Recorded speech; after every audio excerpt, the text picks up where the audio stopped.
We believe that sharing of knowledge is the key to enhance our skills and grow us as professionals.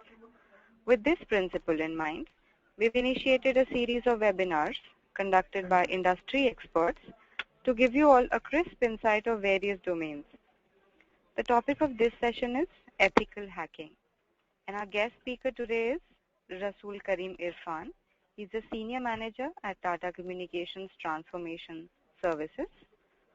Irfan, as a part of TCTS security practice, is responsible for security and compliance of infrastructure used for B2C and B2B services. He's a technical lead in enabling business safety by performing security assessments, IT security process audits, security governance, and telecom regulatory. Irfan is a prominent blogger and a security researcher. We expect this webinar to last for about an hour with about 45 minutes of presentation and the remainder time for Q&A round. So during the presentation, if you have any questions, please send them using questions tab on your control panel. So without further delay, I introduce you all to our guest speaker. Over to you, Irfan. Thank you, Deepika, and thank you, audience, for joining for today's ethical hacking session. So, as Deepika has introduced to the passage, the key takeaway that you guys are going to take away out of the session will be on this agenda that I put slide here.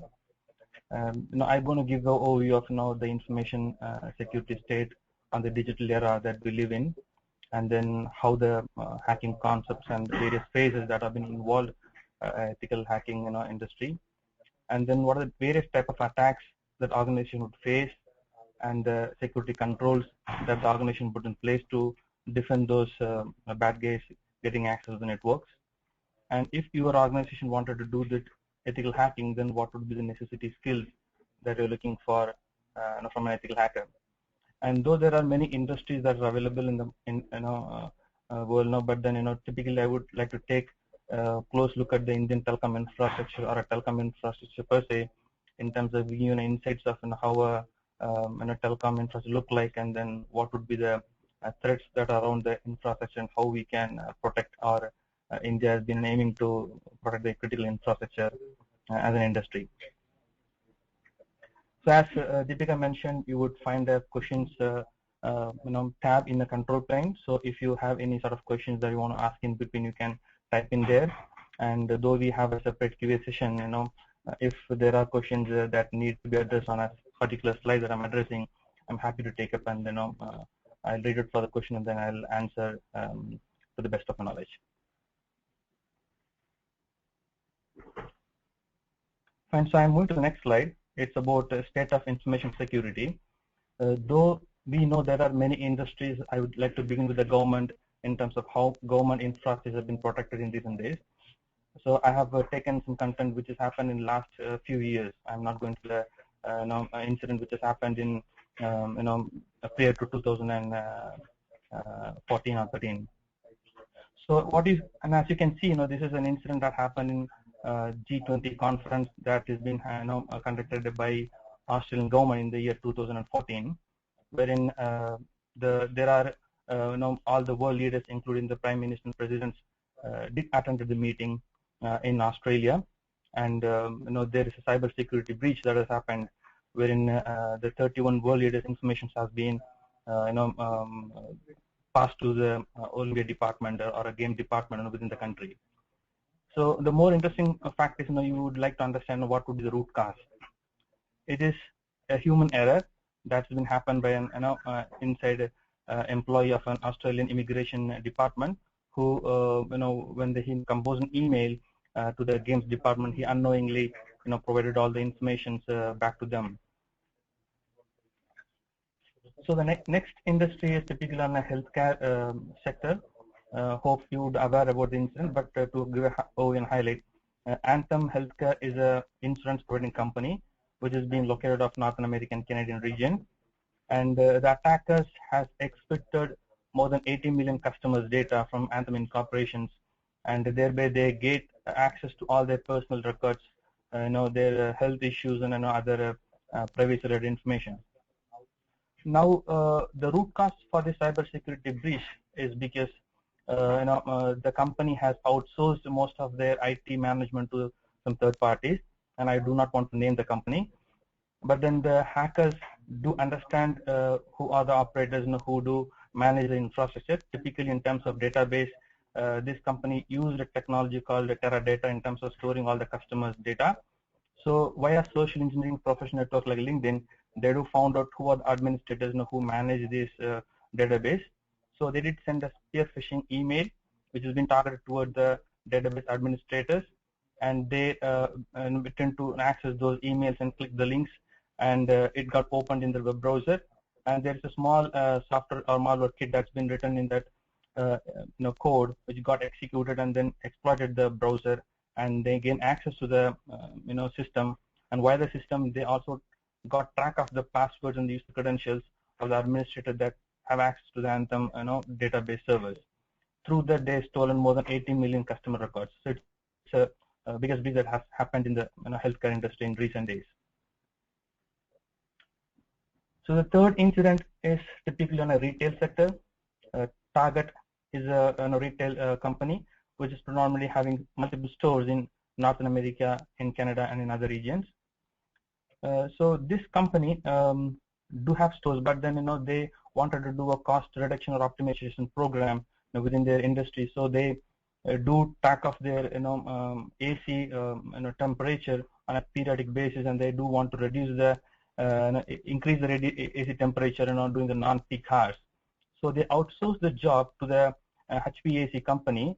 Through that, they remotely monitor those AC temperature, and when they find there is no customers or less customers, they tend to reduce it so that they can save some electricity power. So here, what happened is this bad guys took almost many months not to understand who is a third-party contractor who do monitor those ACs. It's been also third party, so they hacked their laptop, and this third-party contractor do monitor the infrastructure via remote access VPN. So they gain access to the laptop and then went into the target network, and it took many months or days effort for them to deploy a malicious code into their POS software or a credit card machine that the company was using it. And they started getting all the credit card data from the customer. So it took more than 30 to 40 days to get all the customer information, and by that they've stolen almost 40 million customers via the malicious software that they deployed. So the fact of the matter is, after the breach that has happened, the CEO who has been serving this company has been fired, and post 6 months, the board of directors who has been serving this company for more than 35 years has lost his job. So the reputation is gone, people lost their jobs, the credibility is gone. Fine. The fourth industry that I'm putting is the financial sector. As you can see in the picture, these are the top board members or officials that work for a company called South Korean Credit Bureau. And this South Korean Bureau do have the citizens' records of their financial information of on the country South Korea, which includes the president and prime ministers. So an insider who worked for the company has stolen the data, and he sold the data to some third-party, anonymous agency, and through which the 100 million South Korean customers or citizens' credit card and other accounts have been compromised. So they came to public, they addressed the press, and they bowed their head to show their apology, because the record contains all the top officials of government as well. And finally, as you can see there, it's a United States of America, wherein there's an office of personal management. This office do process all those security clearance and background verification check of an employee who have been deputed for a government based sector in the United States, and it's been very recently targeted, and they stole all the data of those United States citizens, high top officials, security clearance, or background check data, and the cost is still unknown, though there are claims against state-sponsored attacks from China. But then the impact is like the senior official who was responsible for the Office of Personal Management has put down his papers are downgraded to a different level. So as we can see, we are living in a digital era. Likewise, our kids, we are giving our tablets. We do have access to all the online banking, and then our kids grow in age of cyber, and we want to ensure that we have to protect those cyber critical assets. Fine. And now you may be interested in understanding, what is hacking all about, and what is the difference between a cyber incident and a cyber breach or a data breach. And you want to also know who is doing it and why are they doing it and how are they doing it. Fine. So when it comes to a security incident, we typically coin this term with a terminology known as confidentiality, integrity, and availability. If I say confidentiality, if some information has to be known only to you, it has to know only to you and not to anyone else, which are unauthorized. Like if I talk about integrity, the information shouldn't be unaltered. It should be, remain as it is. And the third, availability, is if the site is not available for a moment or if the internet connection is not there, then there's a huge potential loss in the business, for a company who rely on internet kind of a business. Now, any event that compromise the confidentiality, integrity, and availability of any assets which has an information, we term that as a security incident. But then, if the same incident has resulted in terms of compromising the data and it's been exposed to some unauthorized person, then we call that as a data breach. If my data is being known to somebody whom I am not authorized to know, then I call that as data breach.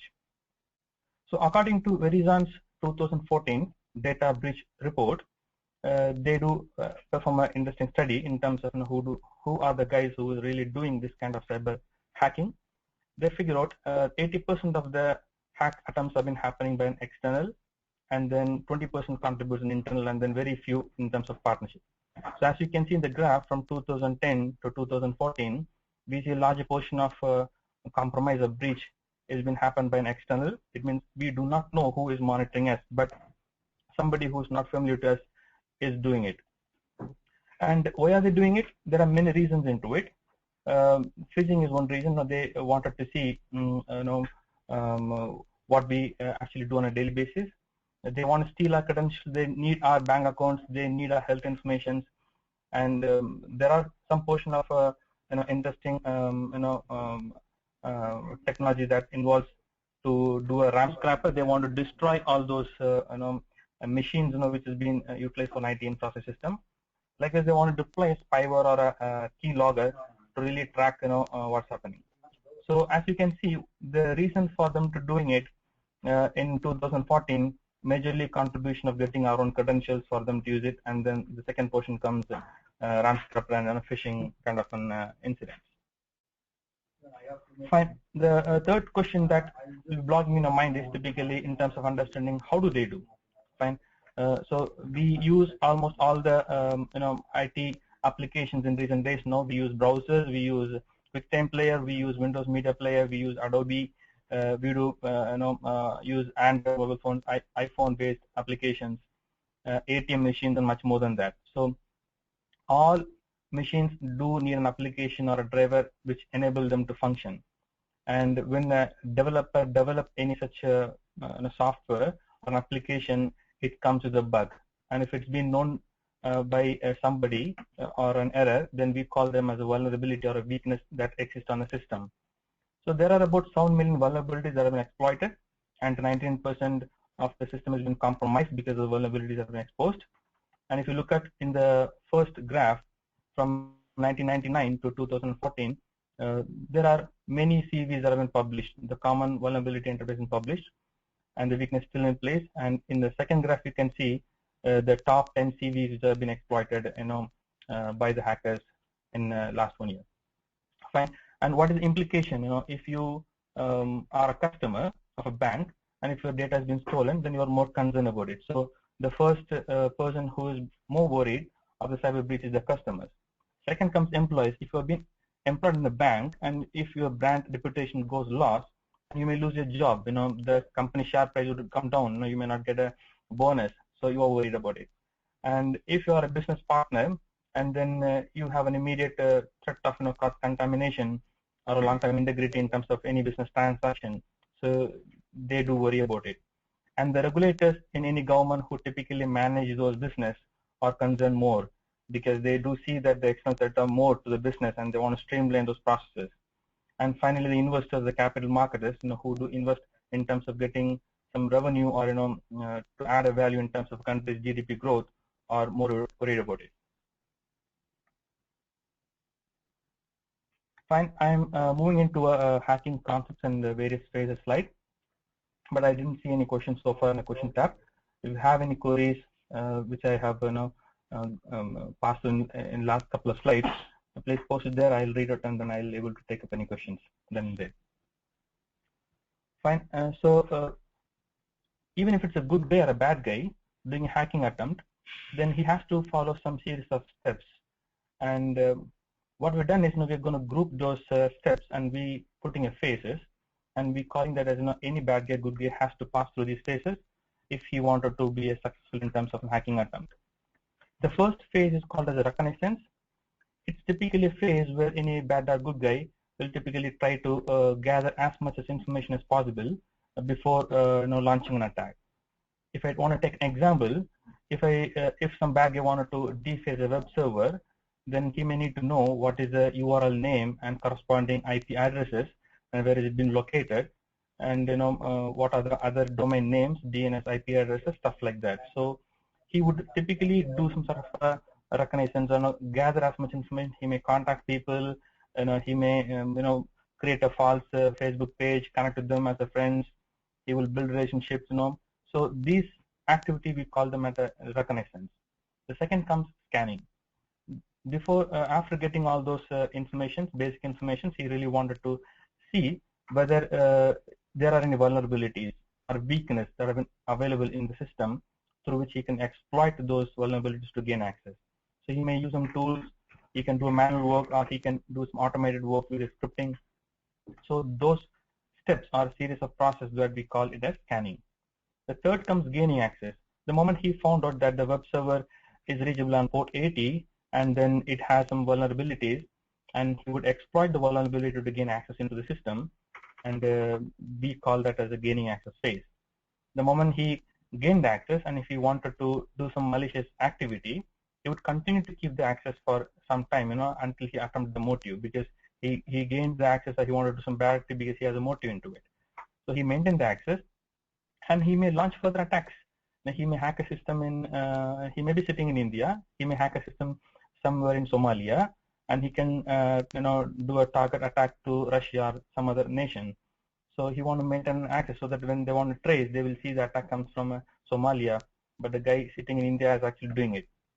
And the moment he completes this purpose or the motive, he wanted to clear all the tracks. He will erase all the logs, event traces, so that when somebody does a forensics, he will find very hard time to track all those logs for them to figure out.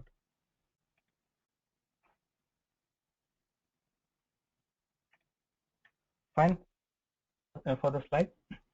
Now, though there are many phases that are listed now, I already talked about the tools that a bad guy, good guy can use.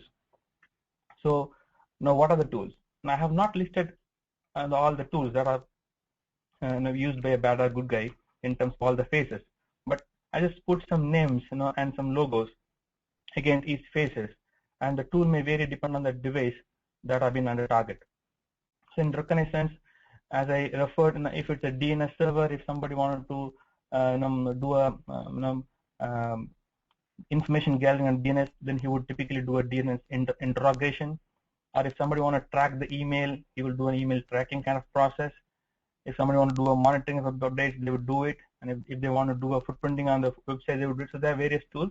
I list a few tools like polite mail, WebWatcher. So all these tools are either you can get it in a freeware in the internet, or there are certain tools that we have to pay money, and you have to purchase the tool. Fine. I receive a question from, one moment. All right, I do receive two questions. Let me take the question before moving forward.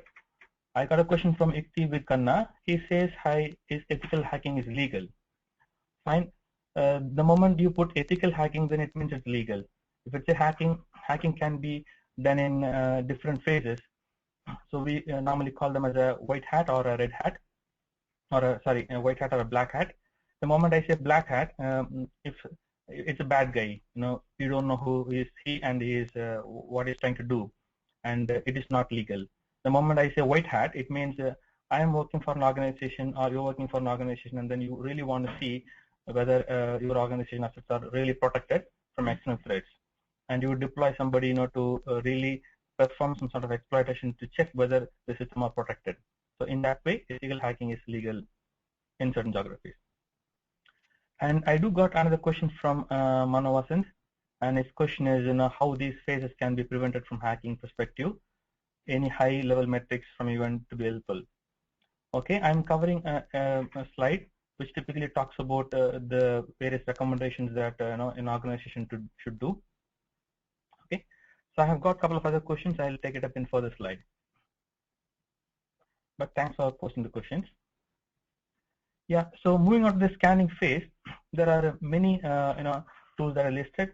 The Nmap is a tool which typically used to perform a network scanning, and Netcat is a tool which can be used for a banner grabbing, and there are other tools like Qualys Guard and Expose can be used for a vulnerability scanning, and then AppDetective for database scanning.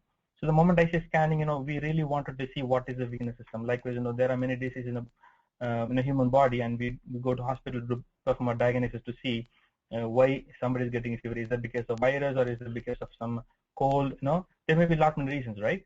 So likewise, in scanning in a network, we really want to see what is the weakness, what is the vulnerability, so that they can exploit it.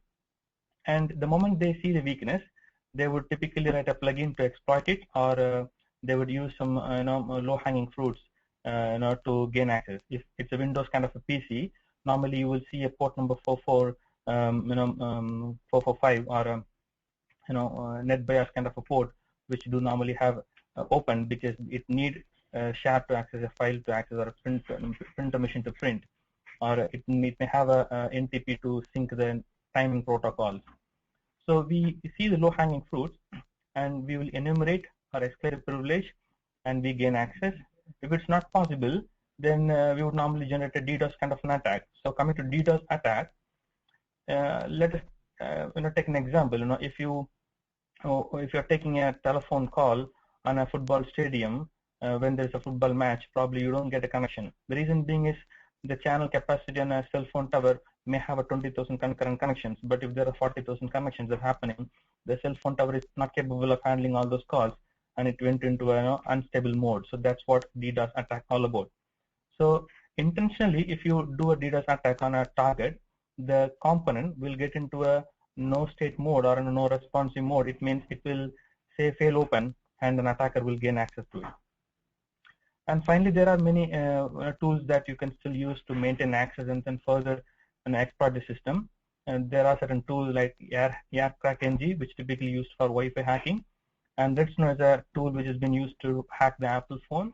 And there are a couple of other tools like Core Security, a kind of a product which can still use if there are multi-layer security that are available in the organization, like firewalls, evading IDS IP systems, and high sensitivity components. And there are a couple of other tools even we can use to see how secure the code has been written, and is there any loophole in the codes. And moving to the top bottom, we have tools to cover the tracks in terms of the attacks have been to erase all those logs or events that have been targeted. Fine. And moving further, so to answering to the other question, what are the controls that an organization need to put in place? Fine. So there are many walls that we have to build so that the thief or the bad guy is not entering into our home.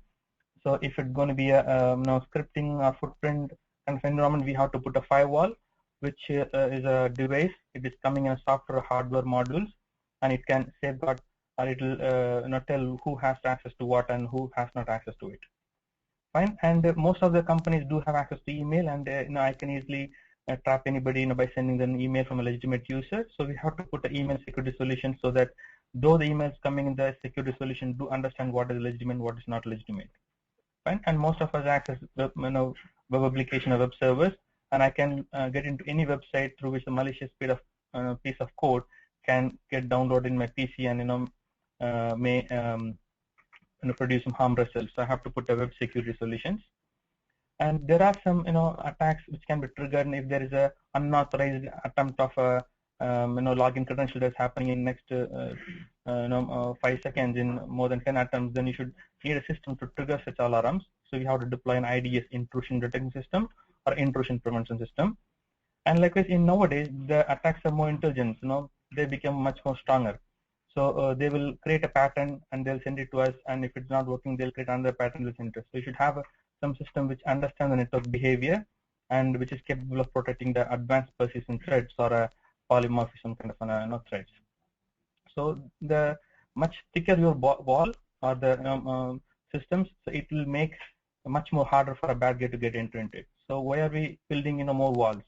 The reason is definitely 100% we can't secure any system, but then we build more walls so that we will come to know if any of the wall is getting broken, so that our information assets are being much protected, and then we can build the wall much higher than that.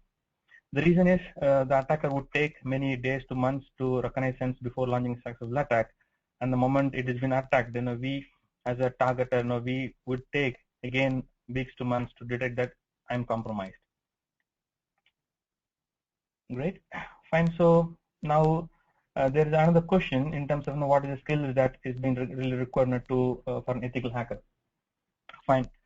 The skills are typically, if you as an organization, do have a system, and if you want to really see whether assets have been really protected, then you should employ a person whom you name it as an ethical hacker, and should bring you some knowledge in terms of some reports which should tell what is the system all about and what an intruder can see from outside or from inside, and through which what information that he can gain, and how can he be successful in doing it, and how are the information being protected, are they well patched, and how much effort that would take, how much time it will consume, how much money he would spend, and is that more suffice to secure your business against the industry and legal standards.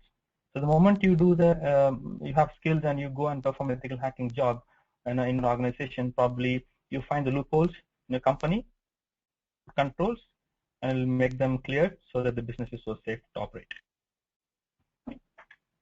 Fine. So since the time is short, I'm just moving to the telecom infrastructure. So I'm typically taking a mobile infrastructure look like. So if I draw a cloud, the mobile or telecom infrastructure look like this. You may have a core network through which there may be femtosels or IMS or a 4G, 3G connectivity. Fine. And there are various components. Unlike IT infrastructure, it has a femtosel gateway, HTTP, MRF, media server, blah blah blah. Now, looking at the OSI stack model, which you have studied in your engineering graduates or in a computer graduates, you will see a layer called physical data link network transport, and it has various protocols and ports that have been working on those OSI stack. Likewise, if I take a telecom infrastructure, if I want to classify the network protocol stack into OSI model, it has a different name into it. I call it as MTP, CCP, TCP. All these are protocols. Now, as I said, any IT system will have an IP connectivity or any sort of connectivity, and it may have various ports. And as we all know, in a single system, it has 65,565 ports. It means we have 65,535 gates, to get into our network, and each port will have many application services that are running on top of it. So now, this is a diagram which typically tells you, what difference between a telecom component and an IT component. In an IT infrastructure, you will see a router, you will see a web servers, mail servers, DNS, switch, GPON. But in telecom, you will really find Node B, IMS, femtosels. So the hardware is totally different. And the protocol is unlike HTTP or SNMP. It will use SS7 protocol or MAP, SIGTRON kind of protocols. Let me quickly walk through to a tool. Fine. Hope you can see my slide. So I'm referring to a tool from a vendor called P1Sec, P1 Security. This typically has intelligence in terms of performing a audit on a telecom network, and process. It will literally tell you process is being connected, and then what are communication coming from one circle to another circle. And you can also generate some plugins to initiate some attacks, and then try to see whether it can be still blocked or not. Fine. Likewise, if you can see the this map, this is typically a SS7 map. SS7 is a protocol which is used between the operators. So when you move from Airtel to Vodafone or some other operators, typically it doesn't perform any lot of security checks. It means somebody can intercept your calls. They can listen to your data or other voice messages, and they can still have hack your system, and then gain access to core banking network as well. If you look at India, the risk rate is close to 1416, and then the operators involve Idea, Reliance, Bharti, Airtel, blah blah. Right? And I do also have another map, which is typically a North attack map.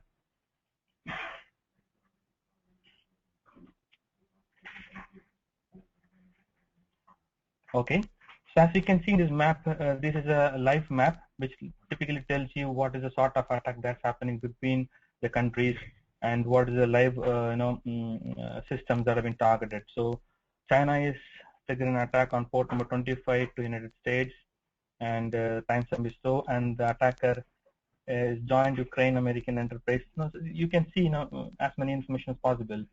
So these are systems typically telling us that we are living in a cyber age, which is not so safe, and it is our responsibility to protect our data, our kids' data, our family data, our company data, and finally our nation's data.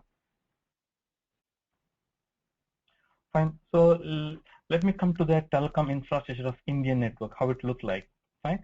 So we all know there is a department called Department of Telecommunications in India who typically govern the operators.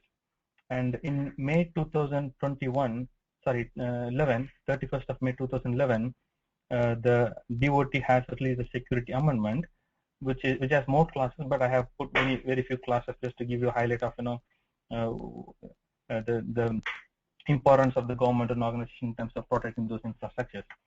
So DOT advise all the operators to perform a security audit via internal or an external on the network, and DOT advising all the operators to create a facility which can able to monitor all intrusions or attacks and frauds that have been happening.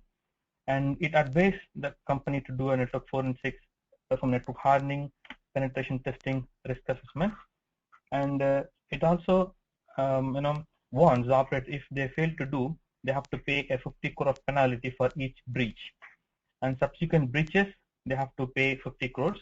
And besides penalty, if the breach is so high and if the huge loss, then there are liability and there are criminal proceedings under the act that you can see in the slide.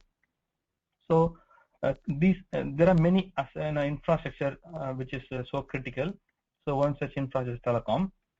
So how are you going to protect it? Because as you can see, 50% of the mobile operators worldwide are suffering a long hour outages in a hour, and they do face a cyber attacks. And we are moving to a cyber age. It means we are moving to 4G connectivity. We are talking about Internet of Things. We say IPv6 world. It means everything is being connected. If I say Internet of Things, it means our fridge will talk to washing machine, and washing machine will talk to our car, and car will talk to our cell phones. So we are going to live in an age of cyber system, and we have many challenges. We have threats on legal and regulatory driven requirements. We want to ensure that the technology should be protected.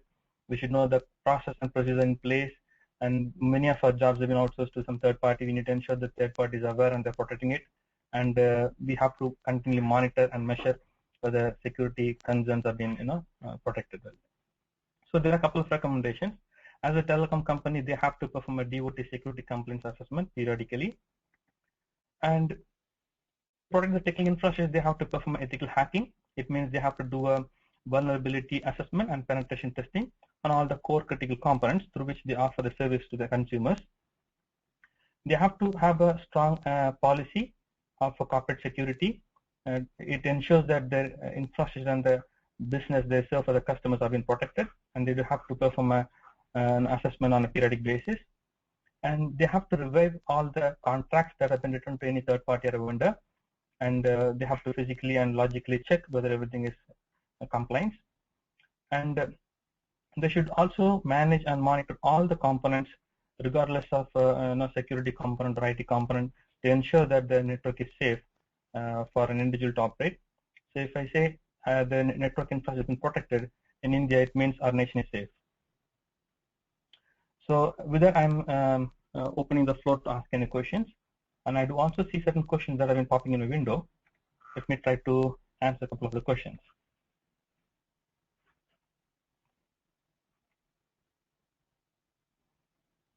Fine. There's a question from Balakrishnan. He asks, who originates ethical hacking and who does this at corporate? Yeah, the answer is bad guys. Fine. So he can be any guy, but it's bad guy. There's a question from Nitika Banitia.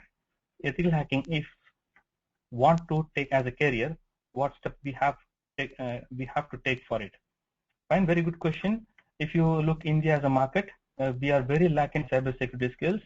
Government in 2013-14 has launched a plan in terms of boosting of cybersecurity skills to 100 times more. It means they say we really need 5 lakh cybersecurity professionals by 2015, but we're still lagging.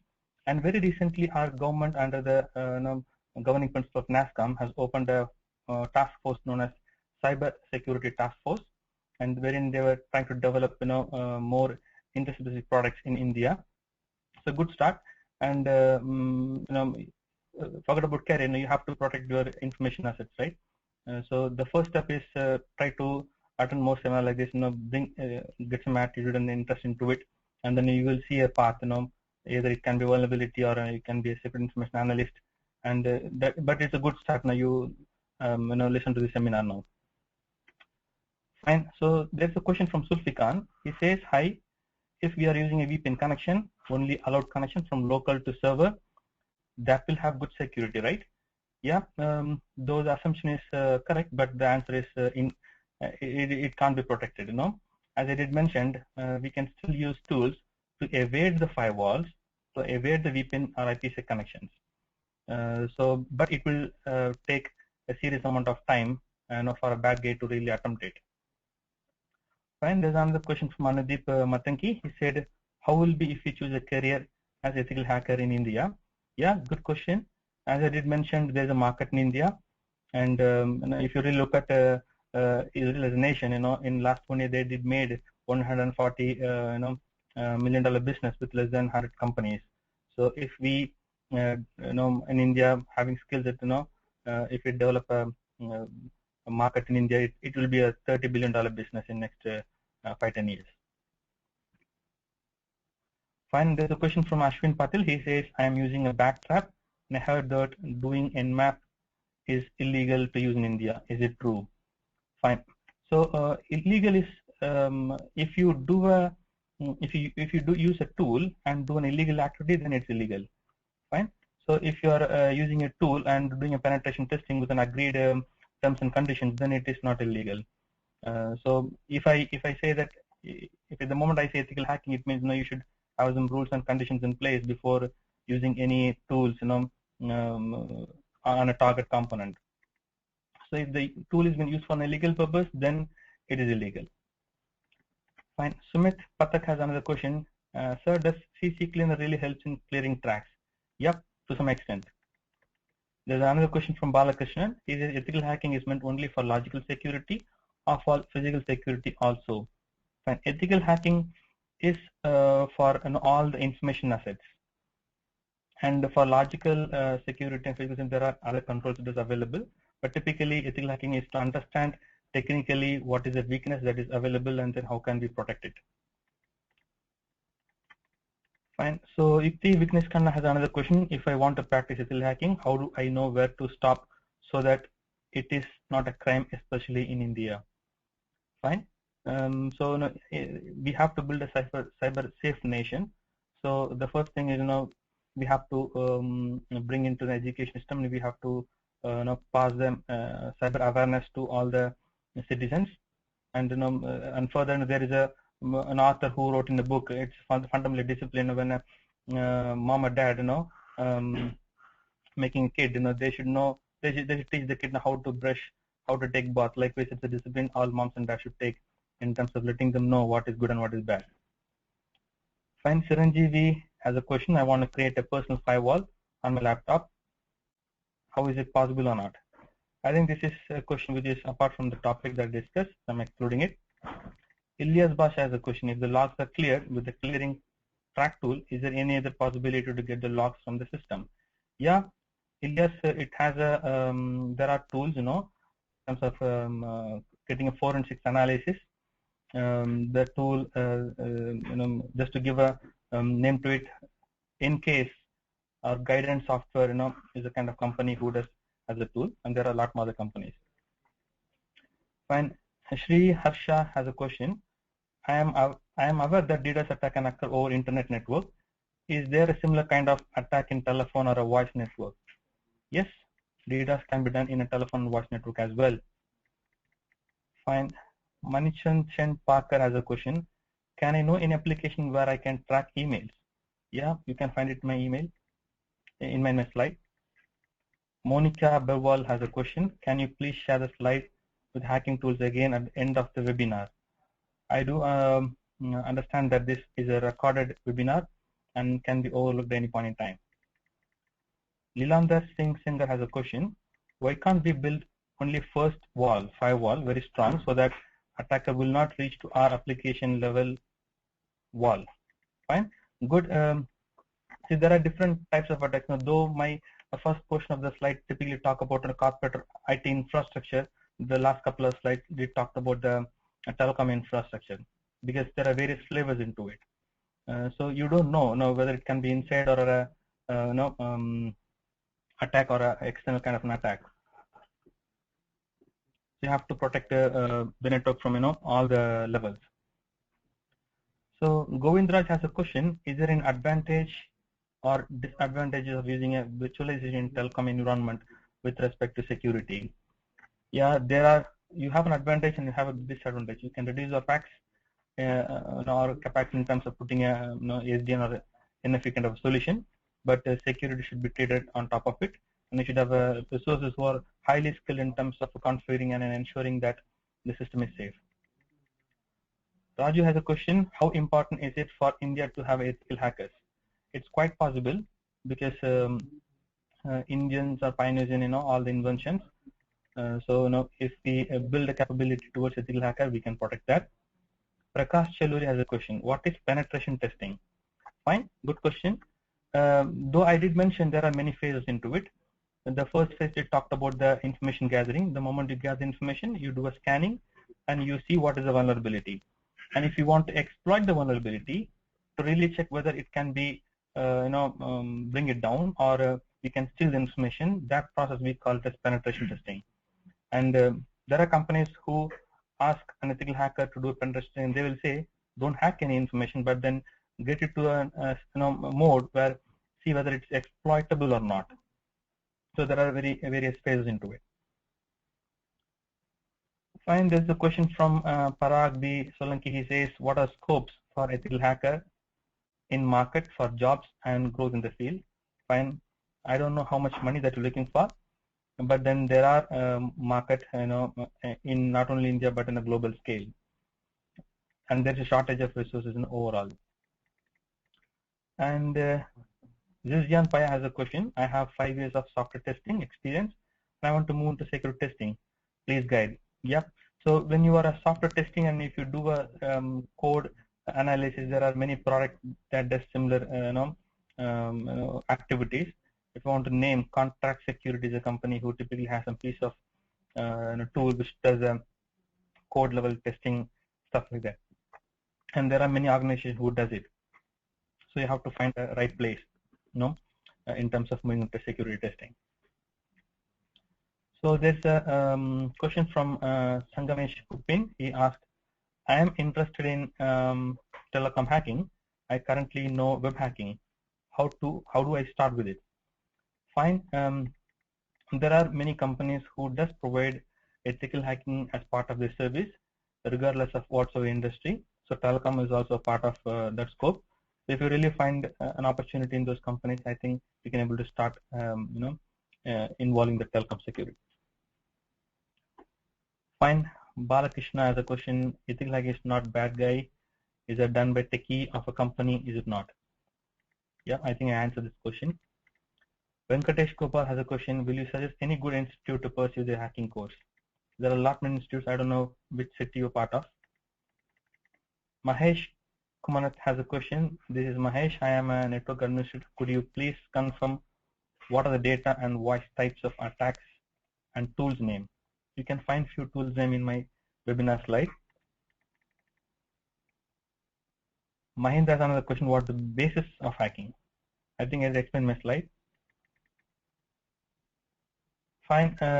There are many more questions, but I think if I start answering, it will be a quite long time. But I will find time to respond to those questions, in the TechGig web page.